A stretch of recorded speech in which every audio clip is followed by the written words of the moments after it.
El Imperio Romano, en la época de la conquista, o lo que se llamó la Roma conquistada, trabajaron constantemente en construir más de 400 carreteras con un aproximado de 45.000 kilómetros de camino, comúnmente denominado como adoquín. De ahí la frase que nace de que todos los caminos conducen a Roma. Todos los caminos conducen a Roma. Y es que se diseñó de tal forma que todos los caminos literalmente conducían a Roma. Por eso, cuando vemos el diseño de la ciudad, el Coliseo romano era la insignia de la ciudad. El Coliseo donde se celebraban grandes, digámoslo así, como escenarios. Todos los caminos conducían a ese Coliseo. De hecho, se diseñaron vasos donde se grababan y se indicaba literalmente la forma de cómo llegar a la ciudad, hasta Roma. Se diseñó tal forma que las piedras estaban esculpidas para señalar hasta dónde se podía llegar y dónde cruzar para llegar a Roma. El giro de la ciudad donde tomar, la cuadra por donde girar, y no es casualidad que en los evangelios sean tan concretos con las distancias que recorrió Jesús, que recorrió Pablo, porque estamos midiendo y se dice que 200 metros por estadio, o sea, 625 pies. Y entonces estos datos dice que la historia los fue adaptando y Europa adaptó estas prácticas como las prácticas de señalización.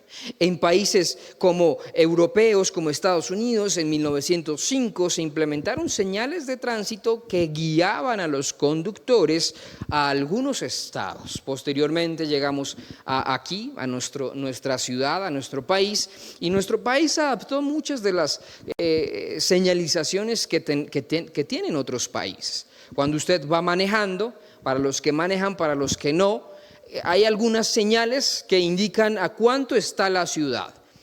Si usted va aquí nomás a Ibagué, a Girardot, puede decir 265 kilómetros de distancia, y las señales lo van guiando literalmente. En los barrios donde hay mejores señalización, usted se puede ubicar. No es el caso de este barrio, de otros barrios donde la señalización son las tiendas que ponen en las esquinas. No, allá, vaya a la tienda del Juancho, allá en la esquina que es verde, y esas son las señalizaciones. Creamos códigos, uno le dice a sus hijos, llegue hasta tal parada que es de color tal, y ahí usted se va a guiar, porque eso es lo que nos sirve a nosotros para guiar. A mí me sucede eso, por ejemplo, yo no soy bueno leyendo direcciones, pero sí soy muy bueno grabando dónde está el lugar.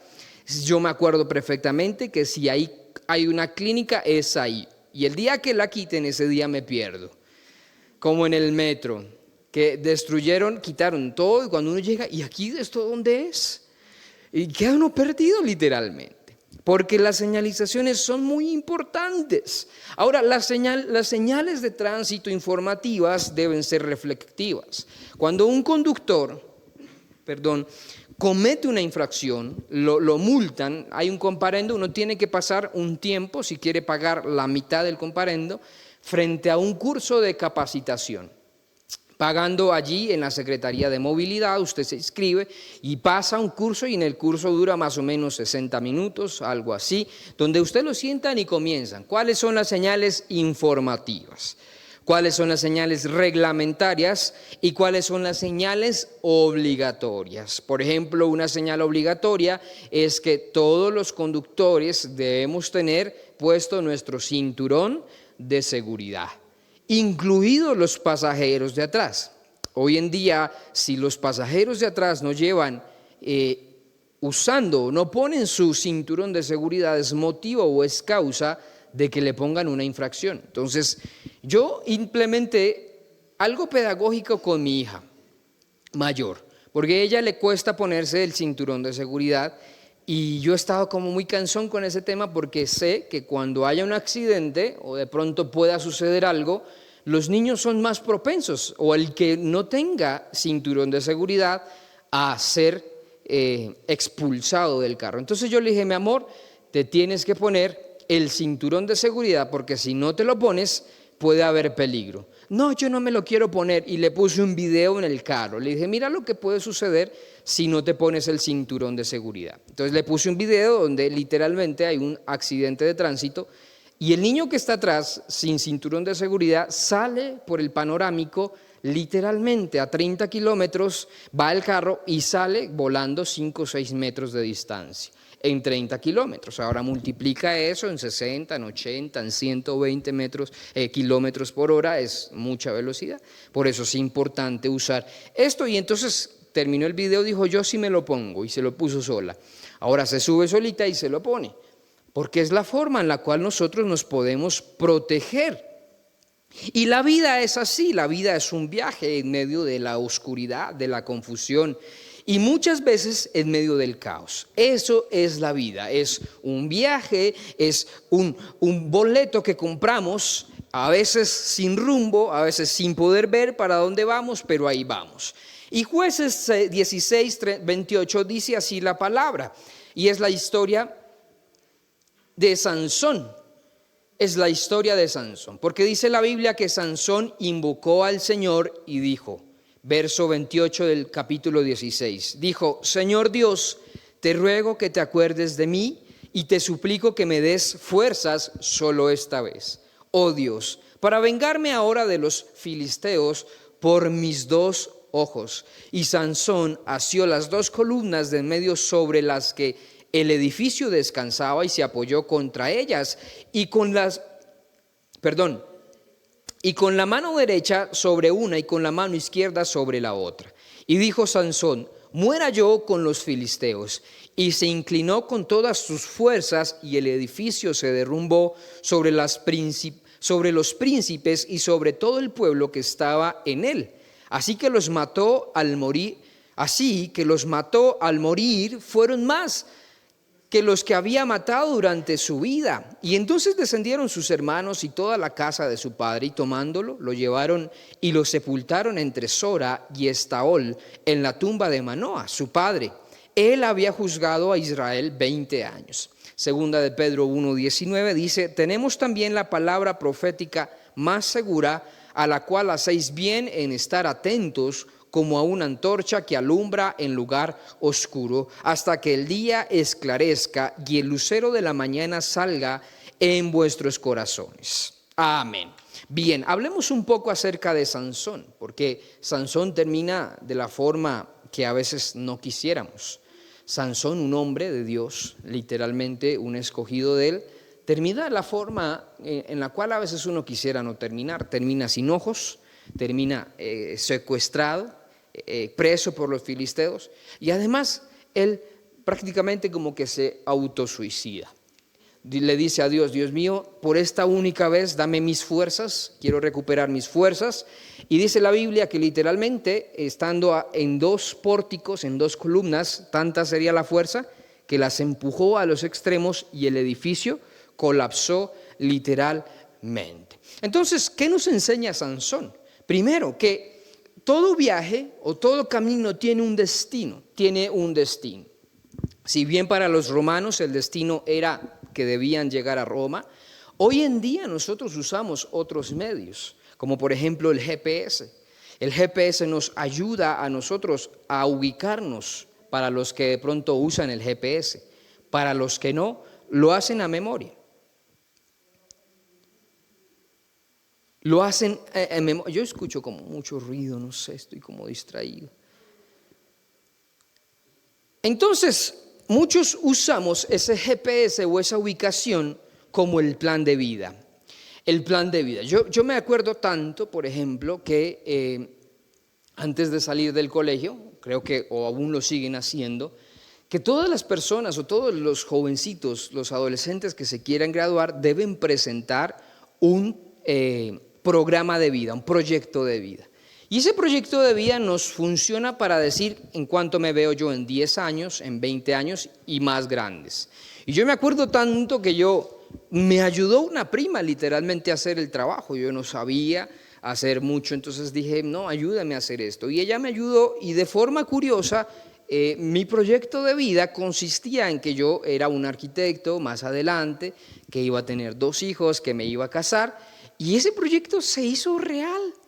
Hoy en día soy arquitecto, tengo 2 hijas, estoy casado y no sé qué. Entonces, fíjate que es tan importante la ubicación, el destino donde yo voy a llegar, a dónde yo quiero llegar. Porque la palabra de Dios dice en Jeremías 29:11 que los planes de Dios son ¿qué? Son mejores que los nuestros. Jeremías habla a Judá de que estaba en cautividad en Babilonia en ese momento. Y que la palabra que él dice o que tiene en su palabra es para decirles que si en ese momento estaban esclavizados y desterrados, el plan de Dios era su retorno a Jerusalén y su bienestar. Entonces, todo viaje en la vida tiene un propósito. Ahora, que tu viaje y tu propósito en Dios tenga un destino y sea Dios. Ese es el propósito más importante. Ahora, el propósito y el destino final de Sansón es la escena que vemos allí en Jueces 16. Porque Sansón ha llegado a su destino.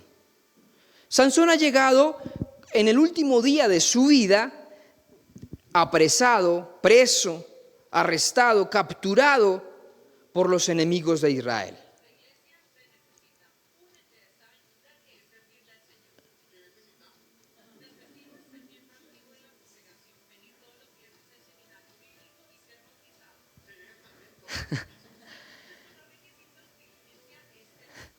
Muy bien.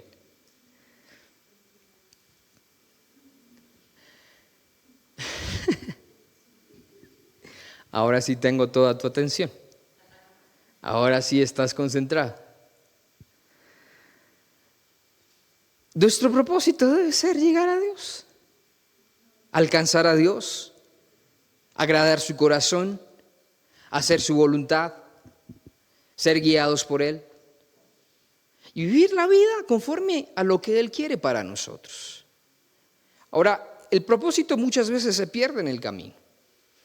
La Biblia dice que Sansón en su historia se dejó cautivar por una mujer que era una filistea, una Dalila, y que con sus brazos de amor, dice la Biblia, que le logró que le revelara el secreto más importante de cuál era su fuerza. Y dice la Biblia que la fuerza de Sansón, ¿cuál era? Su pelo, su cabello. Es decir, era un hombre que tenía el pelo muy largo. Y cuando se lo cortaron, cuando navaja pasó por su pelo, automáticamente perdió la fuerza. Pero permítame imaginar y creer que ahí no estaba el propósito de Sansón. Su propósito era muy diferente. El destino que Dios había trazado para Sansón no era el que él había escogido. Porque en Jueces 13:15 dice que Sansón sería el salvador de Israel, sería el juez escogido y dedicado por Dios para una misión increíble, importante. Pero también en el verso 7 dice que Sansón era nazareo desde nacer hasta morir. Es decir, era escogido desde su linaje más puro. En el verso 12 dice que Manoa, su padre, pide las señales del camino para saber hacia dónde ir, el destino que tenía planeado por Dios. Y ese propósito se vería reflejado en la vida de Sansón, porque todo viaje tiene un destino. Usted necesita saber para dónde va. Necesita a dónde saber llegar. Necesita tener un objetivo claro. Necesita tener un destino a dónde llegar. Usted necesita saber qué va a suceder en el futuro. En sus planes, por ejemplo. Aunque no sepa qué va a suceder en nuestro exterior, pero usted sí debe tener claro dónde quiere estar. Yo quiero tener unos hijos, quiero tener una familia, quiero tenerme un carro, quiero tener una empresa, quiero tener un título. Tiene que saber a dónde llegar. Quiero tener un mejor salario, quiero tener estos logros, quiero tener algo, quiero acercarme más a Dios, quiero predicar, quiero compartir, quiero tocar un instrumento, porque todo comienza con un destino, a dónde quieres llegar. Y el tema de nosotros es que no sabemos a dónde ir. No sabemos dónde desplazarnos y por eso todas nuestras decisiones, todo nuestro camino muchas veces se fortalece o se crea en medio de ilusiones falsas. Yo voy si allá Dios me habla. En alguna ocasión alguien llegó y estaba aquí en la iglesia y yo me acuerdo tanto, estábamos en otro lugar y de repente alguien compartió un estudio y la señora se levantó y dijo: yo me voy de esta iglesia porque aquí se enseña la palabra como no es. Y yo me voy de acá porque esta iglesia no. Y así enojada todos quedamos como, pues vete. Se fue. Habló mal de toda la iglesia, habló mal de todos los hermanos, habló mal de los líderes, habló mal de... Poco tiempo después se rumoreó que la señora, en vez de estar en otra parte, quedó lisiada, quedó mal, con un destino diferente. Así que si tú estás acá, el destino no debe ser hablar mal de otros, sino edificar. Si te vas, bienvenido eres. Dios te bendiga, Dios te guarde. Busca un lugar donde te sientas bien y donde vayas nunca hables mal de los demás, porque no es el destino.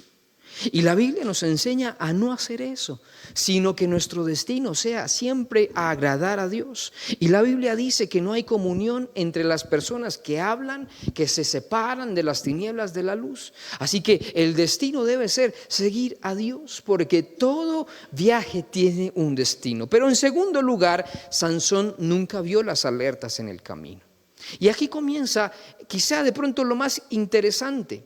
¿Qué significan las alertas o las señales en el camino? Que hay un peligro. Hay señales, por ejemplo, donde indican que hay fauna en la vía. En ciudad no lo vemos, ¿cierto? Usted va por las calles y no ve señales donde digan peligro, aquí pasan culebras, usted no ve eso. Pero si sale fuera de Bogotá, usted sí se va a dar cuenta que hay lugares donde pasa la fauna. ¿Y qué significa fauna? Pasan paticos, pasan cocodrilos, pasan cualquier tipo de vacas, y eso, si usted no lo ve, puede ocasionar un problema increíble, puede ocasionar accidentes enteros si usted no ve esas alertas. En Deuteronomio 6 se describe lo que debía ser un nazareo. Ahí están las señales, y yo quiero que comencemos a ver algunas, porque ese era el voto de la dedicación que tenía que tener una persona para ser juez, para servir a Dios en ese momento. Y en el caso de Sansón era por siempre, no era por un momento nomás. En primer lugar, no beber ningún extracto de fruta o de vino. Se le prohibía beber algún tipo de fruta, un extracto de fruta o algún vino. Es decir, Sansón no podía, después de hacer sus ejercicios, no podía tomar vino, no podía tomar jugo, tenía que tomar literalmente solo agua.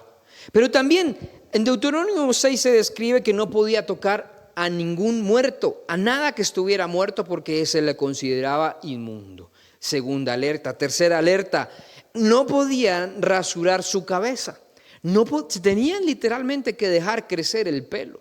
Aunque se lo quisieran cortar, se les tenía prohibido, era una alerta. Pero en cuarto lugar, se les prohibía unirse en un yugo desigual. En Jueces 16:1 dice que él se juntó con una filistea, con una Dalila, y eso era prohibido para él. No vio esa alerta.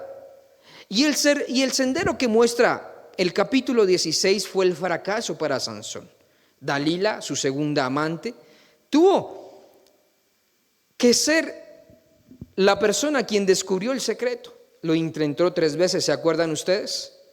Atado con 7 mimbres verdes, dice la Biblia que lo ató, y Sansón, en medio de su risa, de su estado de pronto de ser lucido, dijo: amárrame con 7 mimbres verdes y verás cómo soltaré rápidamente aquellos cordones. Y la Biblia dice que al siguiente día los desbarató. En segundo lugar, fue la prueba de ser atado con cuerdas nuevas, nunca usadas. Es decir, que lo tenía que tener literalmente con cuerdas nuevas. Y cuando al día siguiente despertó, dice que él, literalmente como si nada, como quien desarma un nudo, dice la Biblia que soltó esto y no lo vio y no hizo nada. Pero el otro gran secreto que él dijo: bueno, lo que pasa es que Dalila fue tan insistente porque las mujeres son muy insistentes. Y en eso las mujeres, hay que reconocer que las mujeres siempre estarán ahí. Lo quieren y lo obtienen. Quiero esto y hago todo hasta tenerlo. Y las mujeres son así y así son las mujeres. En cambio de los hombres no pasa así. Si uno va a insistirle al jefe, jefe, yo quiero que me subas el sueldo, y él lo mira inmediatamente y dice, ¿usted? Y uno se siente como la nada, dice uno de hombre, dice, bueno, no lo merezco. Y ahora tiene uno que enfrentarse con la esposa. Mi amor, ¿hablaste con tu jefe? Sí, hablé. ¿Qué te dijo? Que no. ¿Y qué pasa? Tienes que volverlo a insistir. Y uno de hombre con pena no le intenta más. En cambio, dígale eso a una mujer, que hable con alguien. Y hace hasta lo imposible, hasta no poder hablar con esa persona. Las mujeres tienen esa cualidad, esa fortaleza. Hablan hasta con el presidente si es necesario para que les obtenga un resultado. Y la mujer, Dalila, hizo eso con Sansón. Insistió tanto que él le dijo, mira, ya estoy cansado, voy a decirte más, ya voy a darte el secreto. Lo que pasa es que a mí se me tiene prohibido que la navaja pase por mi pelo, que me rasuren. Y ahí está el secreto. Esa es mi fuerza, ese es mi propósito. Si tú me la cortas, yo voy a literalmente a perder mi fuerza. Y entonces Sansón no detectó una alerta en el camino. Ahora, la Biblia también habla que el pecado nunca viene de repente, como dice Santiago 1:12. Que el pecado es algo que se va preparando, que se va haciendo todos los días. Y yo quiero que tú pienses en esto, porque nunca una infidelidad llegará de la nada. Una infidelidad nunca llegará por decirnos que me secuestraron, mi amor, y allá la señora me tuvo y ella me besó todo el tiempo. Y nunca, algún hombre que diga aleluya, yo quiero eso. Nunca llegará de esa forma, sino que comenzará a cultivarse, a hacerse. Y esas alertas de peligro, esas señales, usted no las comienza a detectar. Hoy eres el que primero llega a donde sea, pero mañana dices, ¿para qué llego si todos llegan tarde? Y comenzamos a bajar. Y entonces uno comienza a ver que uno sí trabaja con excelencia, que uno lo hace bien, pero uno ve a los demás y pero ¿por qué llegamos tarde en Bogotá y en Colombia y en nuestras ciudades latinoamericanas? Porque los otros llegan tarde. Porque siempre estamos comparándonos. Y es lo mismo, pasa así. A veces nosotros no detectamos lo que nos está ocurriendo en nuestra vida. Y entonces vas a la tienda y el que te atiende te dice, uy, mi amor. Y uno dice, ay, mi amor. Ay, me dijeron mi amor. Su esposo no le dice mi amor en casa. Esa mujer necesita que alguien le diga mi amor en casa, te amo. Porque si no, alguien sí le va a decir te amo. Y entonces ahí comienza a cultivarse las señales y a no verse. Y entonces se va a comenzar, es como la Biblia dice, se va llevando al fracaso. ¿Cómo hace un hombre y una mujer para sostener su hogar? Yo cumplo este año 9 años de casado. El próximo 10 años estoy pensando qué hacer de 10 años. ¿Con qué regalo salirle a mi esposa? Porque ella dice, sin anillo en el dedillo no hay besillo, y ella quiere un anillo de orillo. Y entonces cuando yo pienso y analizo, porque literalmente a veces los días son tan cortos, a veces el tiempo es tan corto. Esta semana los niños estaban de receso en las vacaciones, ¿cierto? Los niños que estudian en el colegio, que están en la universidad. Y yo tuve que quedarme con mis hijas, con las 2 hijas. Y yo el primer día dije, Señor, ¿cuándo se acabará esto? ¿Qué las pongo a hacer? 5 minutos, mi amor, raya esto. Dibuja esto. A los 5 minutos, papá, ¿qué hago? Y todo el tiempo yo, Señor, ¿qué hago? Martes el tiempo ya voló rápidamente. Y ya se acabó el día. ¿Y qué hicimos? Fuimos al parque, les preparé onces, les preparé almuerzo, no sé qué, vimos una película juntos. miércoles no sé qué hagamos, y ya hoy me doy cuenta que ya el martes iniciamos nuevamente con la misma rutina, con lo mismo de todos los días, no sé qué. ¿Por qué razón? Porque todo pasa rápido. Y en ese pasar de las cosas rápidas, a veces nosotros estamos cultivando cosas que seguramente están cultivando el fracaso en nuestra vida. Si usted no detecta las señales en el camino, terminará fracasando o terminará no alcanzando lo que quiere. Porque cualquiera que se destine a estudiar y a ser sobresaliente, a ser excelente por encima de los demás, tiene que sacrificar cosas. No puede seguir con su misma rutina y decir, ay, yo todo lo dejo para lo último, porque yo sí sé. Porque es que a mí se me facilita más el no leer, el no escribir, porque todo está en mi mente. Algún día eso te pasará factura. Hay una adolescente, una jovencita aquí en la iglesia que presentó su ITFES. Y es una niña extremadamente juiciosa. Yo la admiro porque en su esencia es así. Toma notas, escribe, es aplicada, se viste bien, no pasa entero, lee muchos libros. Todo el tiempo está así curiosa, no sé qué, y tiene su hermano. Y su hermano es todo lo opuesto. Y le pregunté un día a su madre, le dije, ¿cómo les va a ellos? Me dijo, ella estudia, pero a veces no le va tan bien. Y él que no estudia, a veces le va mejor que a ella. Y dije, qué curioso eso. Y yo me quedé pensando y dije, ¿es una ley? O sea, ¿debería ser así? A veces uno dice, pero este que no estudia así pasa, yo ya no estudio. Y entonces deserta uno en algo en lo cual te puede hacer brillante. Entonces, ella estaba muy ansiosa y estaba como preparándose mucho para su ICFES. Le confieso, ya me contaba que tenía mucha expectativa por lo que iba a suceder. Y lo presentó, creo que hace un mes, y entonces yo estoy pendiente y le estoy consultando, ¿cómo te fue? No sé qué. Primero presentó su examen en la nacional y en la nacional pasó. Pero ella quiere estudiar otra cosa, diferente, y no le alcanzó. Le faltaron 20 puntos para pasar a lo que ella quiere estudiar. Aún sin embargo, ya tiene las puertas abiertas para estudiar otras carreras. Resultados del ICFES, una niña súper aplicada, pasó súper bien. ¿Por qué razón? Porque lo que se cultiva en el secreto dará luz en lo público, lo que tú quieres. Ahora, mira, nadie te puede estar viendo en lo que tú haces, sea bueno o malo, en tu oración. Tienes con Dios unos momentos a solas, Dios te ve, tú oras bien, nadie ve eso. Pero estoy seguro que cuando pase el tiempo, vas a acordarte que esos tiempos de oración, esos tiempos de intimidad con Dios, son los que te están llevando a la excelencia. Pero asimismo también el pecado, cuando se esconde. Cuando uno dice, no, yo soy santo.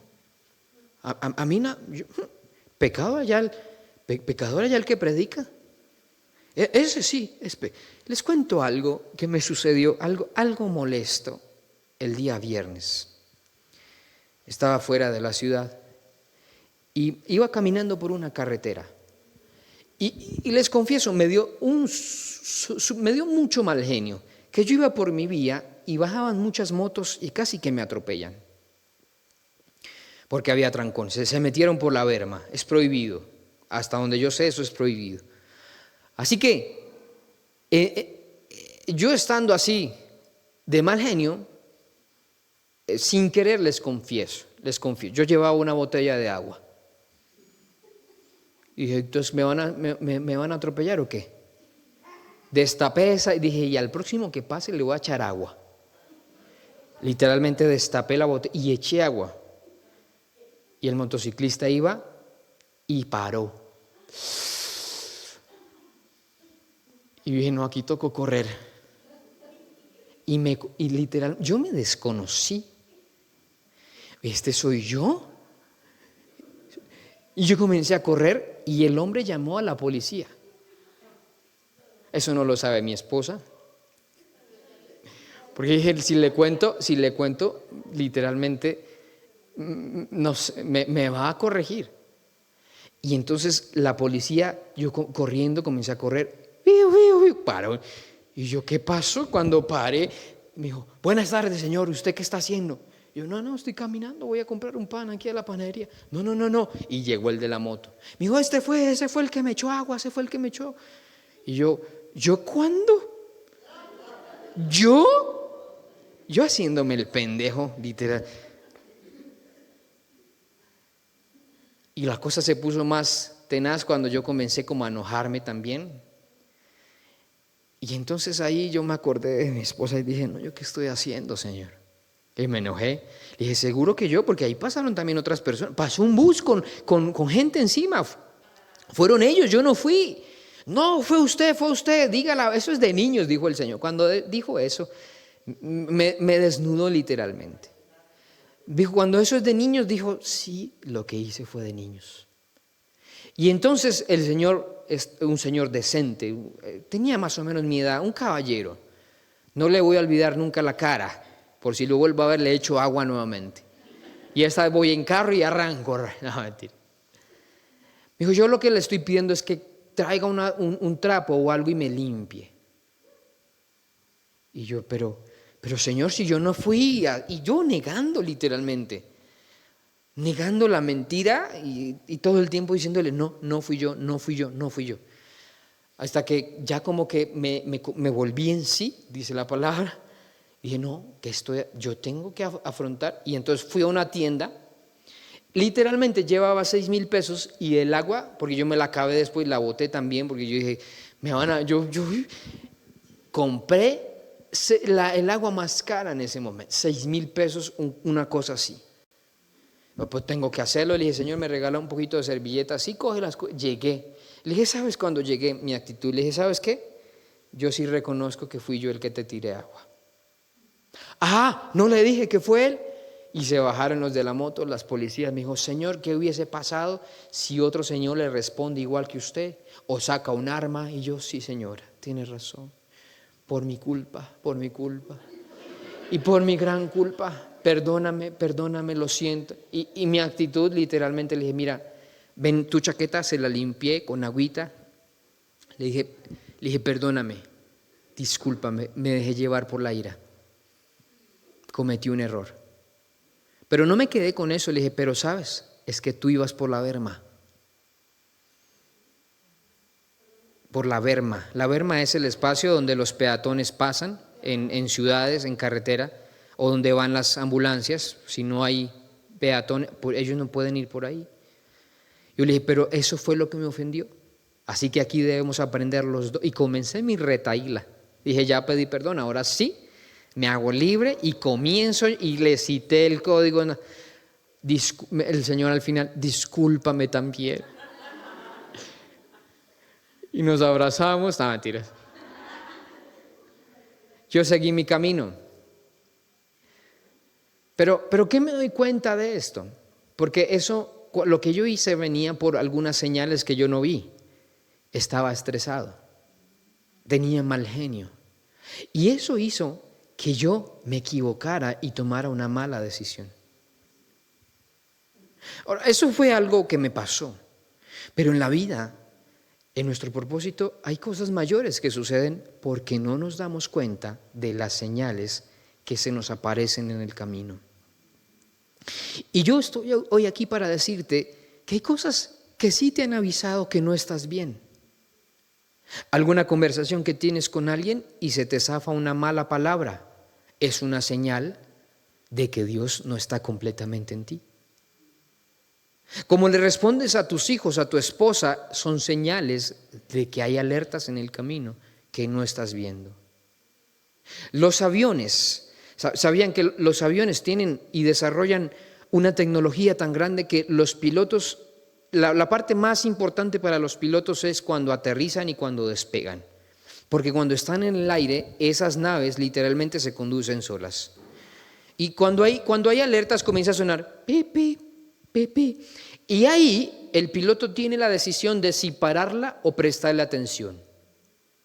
Y los pilotos obviamente prefieren mirar las alertas antes de silenciarlas. Pero nosotros no, muchas veces en vez de activarlas o ver qué sucede, las apagamos. Eso no está bien. Yo les contaba, en mi experiencia, que yo fui criado con Caracol TV y RCN. Nosotros éramos solo Caracol. Pero, ¿cuál era nuestra cultura todos los días?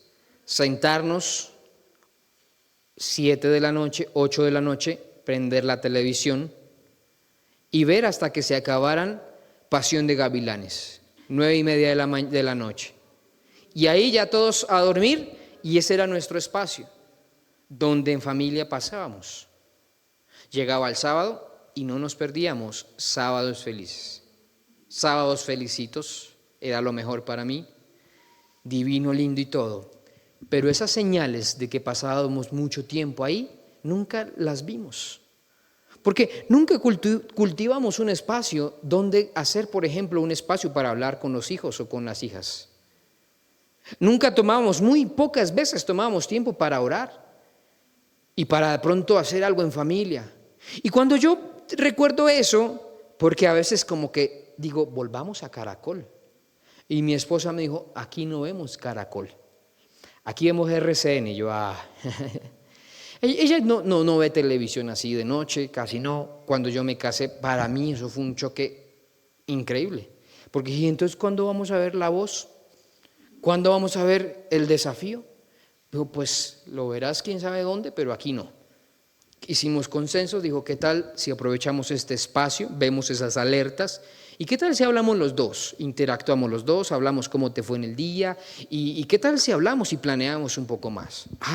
Esa alerta hizo que se despertaran otras cosas. Y con nuestras hijas estamos y decimos mucho tiempo en la televisión, apaguemos. ¿Y qué tal si ahora ponemos una canción y bailamos todos? Y si tú estás conmigo en una rutina todos los días, te abro mi corazón, en mi casa, después de las 6 de la tarde ya no se prende el televisor, al menos cuando no están mis hijas. Ponemos una canción, bailamos juntos, cantamos. Es la oportunidad de leer un cuento. Mi amor, ¿quieres leer un cuento? Sí. ¿Cuál quieres leer? La de Moisés, la de Sansón, sí. Y yo les leo, les dramatizo literalmente. Sansón era un hombre así, no sé qué. Jonás era un hombre así. Todo. Y ella, y ahora le digo, ahora tú eres tal persona. Y ella se mete en el... Porque hay señales en mi interior que me están diciendo que si yo sigo con lo mismo, no voy a llegar a un destino feliz. Y así sucede en tu casa. Pasan los días y las señales suenan y no te das cuenta. El carro avanza y avanza, como me pasó un día, que el carro me decía que le hacía falta agua y cuando llegué era que estaba saliendo humo por el carro. Y yo, ¿y esta vaina qué fue? Pues el carro no tenía agua y el motor se quemó, porque no vi las alertas.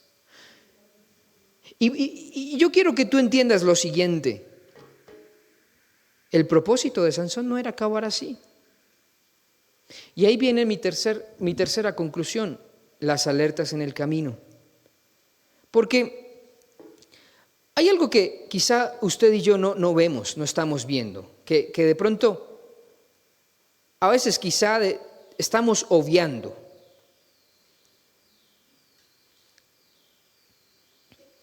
Pero la Biblia nos dice, como leíamos en 2 de Pedro 1:19, que tenemos también la palabra más profética y más segura. Y en Salmo 119:33 la Biblia dice, ordena mis pasos con tu palabra y ninguna inequidad se enseñoree de mí. ¿Qué debes hacer tú en estos casos? Debes escuchar a tu testigo interior, al Espíritu Santo. En tu espíritu se van a disparar alarmas.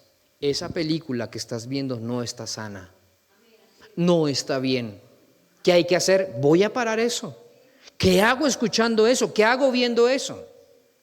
¿Qué hago yo? No, es que es para aprender. ¿Aprender qué? Te estás dañando eso. Yo amo a mi esposa porque ella me corrige. Cuando ella está viendo una película, yo a veces estoy así como que sigo y estoy ahí y hay una escena fea, ella me dice, ¿tú qué haces viendo eso? Y me tapa los ojos o adelanta la película. porque el Espíritu Santo nos ayuda. Ahí se disparan las alarmas. El Espíritu Santo está para ayudarte, para decirte qué está bien y qué no está bien. Cuando estás tratando a alguien que no es tu esposo o tu esposa o tu novio o tu novia de la forma incorrecta, haciéndole detalles. Ay, te dejé en el puesto un chocolate. ¿Qué chocolate ni qué nada?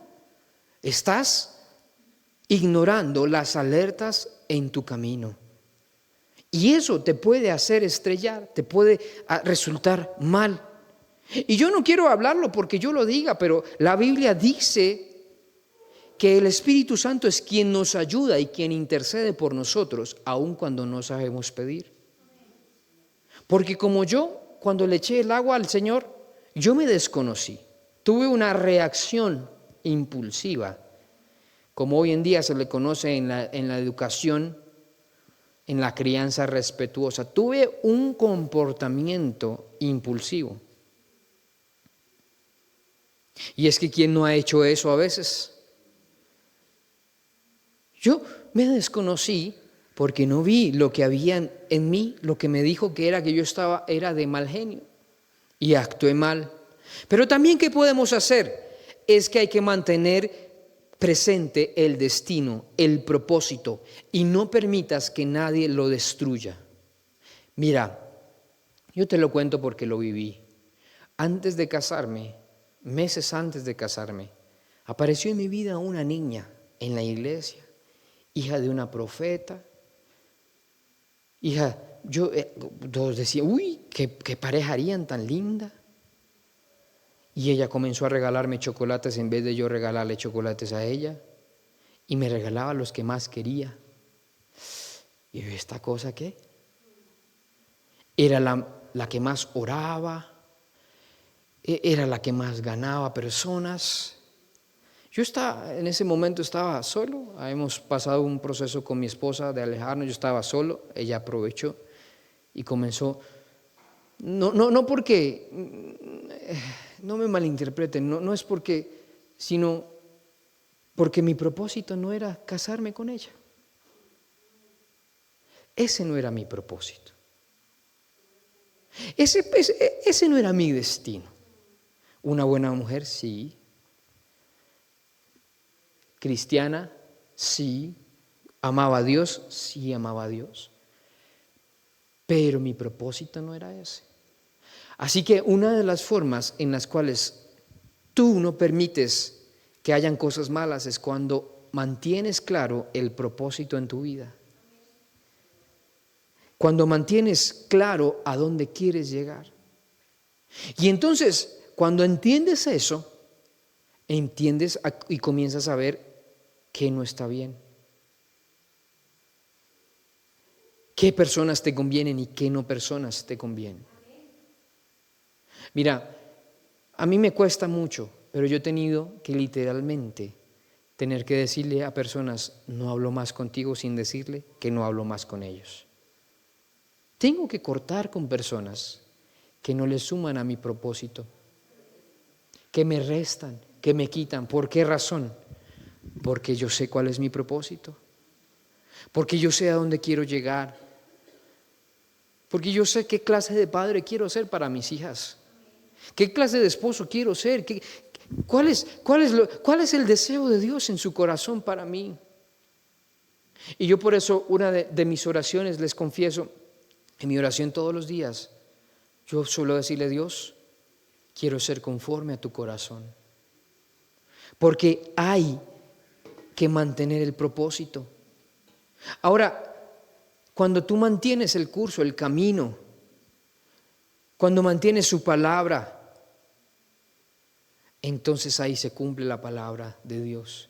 Y es que Dios te aparta para cosas buenas. Quiero que pienses en lo siguiente. Y es que la historia no termina así. Sansón se arrepiente. Y no hay cosa que mate, que ame a Dios, que Dios ame más que cuando una persona se arrepiente. Porque Él sabe que nos vamos a equivocar. Y la Biblia dice que Sansón oró a Dios y le dijo, Dios, por una última vez quiero recuperar mis fuerzas.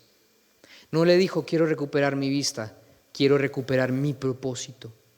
Quiero recuperar lo que tú me has dado como sello de Dios. Y la Biblia dice que milagrosamente le volvió a crecer el pelo a Sansón y nuevamente tuvo fuerzas como antes, el doble de fuerzas. Y aunque Sansón murió en ese momento, permítanme creer que si nosotros nos arrepentimos de corazón ante Dios, Dios te devolverá el enfoque, Dios te devolverá las fuerzas, y a donde hayas querido llegar, Dios te va a poner allí y aún mucho más allá. ¿Están conmigo? Ponte sobre tus pies, por favor.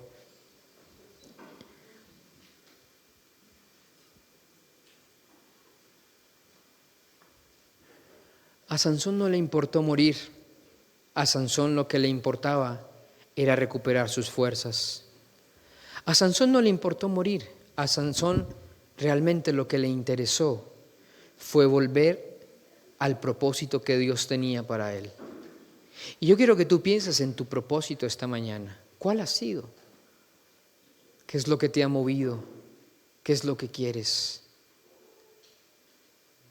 Yo quiero que con tus ojos cerrados dile a Dios, Señor, yo no he visto las alertas en el camino. Yo de pronto estoy en un momento difícil en mi vida. Estoy perdido. Estoy desamparado. Yo quiero que tú seas sincero con Dios esta mañana y dile a Dios, Señor, he estado confundido, Señor, he estado apartado. Estoy, pero no estoy, Señor. Estoy sin fuerzas, Dios. No estoy como quisiera estar. Pero en la vida de Sansón encuentro un refugio, Señor, para recordar, Jesús, que tú tienes un propósito para mí, Dios. Estoy hablando con las personas que se han sentido menospreciadas, que se han sentido cansadas y que dicen, Señor, ya no tengo fuerzas para continuar. Para las personas que dicen, de pronto ya Dios no me perdonará nunca por lo que he hecho. Pero tengo buenas noticias para todos. Dios tiene buenas noticias para todos. Él tiene una segunda oportunidad para ti. Él te ama. Él te ama incluso cuando has pecado. Él te ama incluso cuando has decidido dejarlo. Él te ama incluso ahí. Y ese mismo Dios hoy te está diciendo, tengo para ti una segunda oportunidad. Señor, y esta mañana creo que hemos escuchado tu voz a través de tu palabra. Y hoy te pido que nos hables y que podamos ser inteligentes para ver qué es lo que no está bien en nuestra vida. Enséñame a corregir, porque tal vez a mí me cuesta, Señor, decirle no a las personas. De pronto a mí me cuesta salir de esta situación, pero Espíritu Santo, tú sí me puedes ayudar. Háblanos y ayúdanos en el nombre de Jesús.